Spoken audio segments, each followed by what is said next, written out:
Ah bon, merci beaucoup, merci pour cette question. Bon, c'est tout à fait normal qu'il y ait un peu de confusion parce que la plupart du temps, quand il y a nomination d'un administrateur diocésain ou un administrateur apostolique dans un diocèse, ça arrive généralement quand il y a vacance du siège, ce qui signifierait que bon, voilà, le siège est maintenant vide et qu'on doit y nommer quelqu'un d'autre. Non, mais ce n'est pas le cas pour ce qui concerne le diocèse de Popo-Kabaka.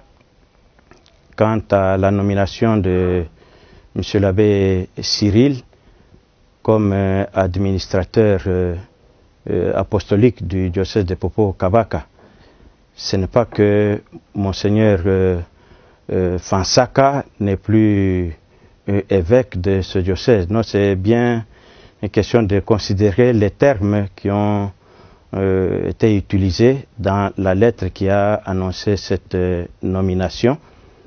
Il s'agit tout d'abord de ce qui a motivé le Saint-Siège pour pouvoir nommer un administrateur apostolique à la tête de ce diocèse de Popo-Kabaka.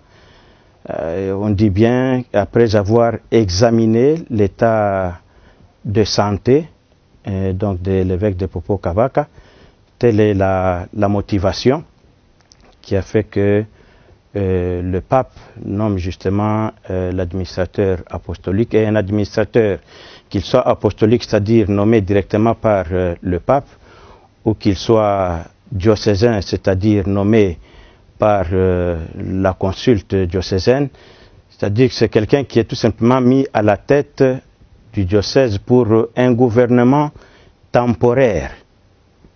Et ce qui signifie que par après, alors, il y aura un évêque qui pourra gouverner ce diocèse-là de façon, on pourrait dire, bon, perpétuelle ou quoi, pour un long temps. Et pour le cas d'espèce ici, la motivation, je venais de le dire, en considérant l'état de santé. Et puis alors, celui qui est nommé, il y a des expressions latines que peut-être les gens ne savent pas toujours interpréter. On dit sede plena, c'est-à-dire que le siège est toujours occupé. Quand l'évêque part pour des raisons, peut-être des limites d'âge, c'est-à-dire qu'il a atteint 75 ans, ou bien pour des raisons de décès, en ce moment-là, le siège est vacant, pour utiliser l'expression peut-être plus facile à comprendre, c'est-à-dire que le siège est vide.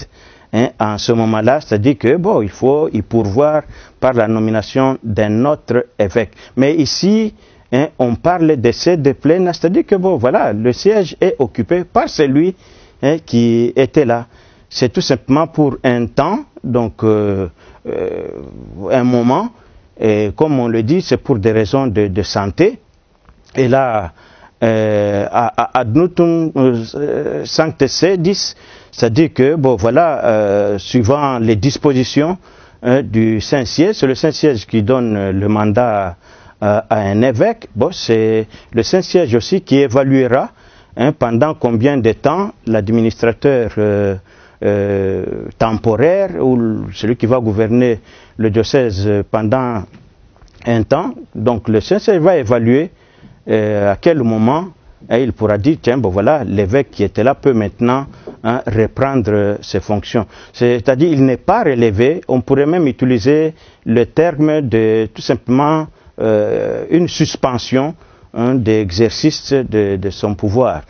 Ce n'est pas qu'il est sanctionné ou quoi, mais qu'on lui donne le temps de pouvoir se faire soigner, et quand il aura récupéré sa santé, quand il aura récupéré ses forces, il peut, suivant les dispositions du Saint-Siège justement, rentrer aux affaires, si je peux me permettre d'utiliser ce terme, rentrer donc au gouvernement de son diocèse. On comprend qu'il y ait parfois un peu des agitations ou même que les gens s'interrogent, c'est tout à fait indiqué, mais il faut bien prendre les termes utilisés par le Saint-Siège lui-même qui a le pouvoir de nommer les évêques, ou même s'il le faut, de pouvoir les relever de leurs fonctions.